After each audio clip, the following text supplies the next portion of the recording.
মন্ত্রীর মধ্যে 21 জন মন্ত্রী শপথ গ্রহণ করেছিল বসন্তকাল মুস্তাকের আগুনে। জিয়াউর রহমান ছিলেন সেখানে? ছিলেন না।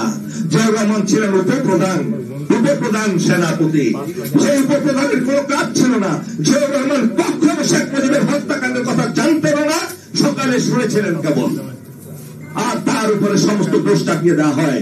সেই মরহুম রাষ্ট্রপতি জিয়াউর রহমানের কোন লোভ ছিল না।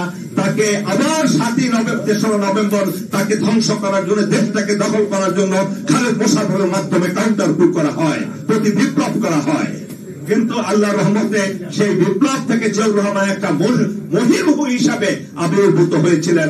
সেই জিয়াউর রহমান কি লোভ করেন নাই, তিনি কাউকে হিংসা করেন। হিংসা করলে হাসিনার মতো একটা জালিমকে এই দেশে ফেরত আনতেন না, মতো চোরকে এই দেশে ফেরত আনতেন না। তিনি যদি সেই অহংকার থাকতো, তা হিংসা থাকতো। আর অহংকার তো ছিলই না, সিম্পল একটা জীবন যাপন করতেন তিনি, অত্যন্ত সৎ। এই জিয়াউর রহমানকে যদি আপনারা অনুসরণ না করে রাজনীতি করেন, রাজনীতি সফল হবে না।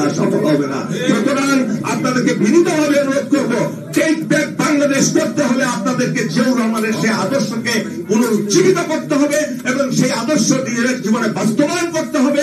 সেই আদর্শ একেবারে রুট লেভেলে ছড়িয়ে দিতে হবে। তাহলে অবশ্যই বাংলাদেশ ন্যাশনালিস্ট পার্টি আবার পুনঃশক্তিতে রূপান্তরিত হবে, পুনরুজ্জীবিত হবে। আমি সবাইকে এই আহ্বান জানিয়ে এবং বিশেষ করে আমার শ্রদ্ধেয় আমির খসরু মাহমুদ ভাইকে বলবো, চলুন এই দলটাকে আপনার সুশিক্ষিত করে তুলি জিয়াউর রহমানের আদর্শে। শুধু স্লোগান দিলে হবে না, সেমিনার সিম্পোজিয়াম করে কোনো লাভ হবে না।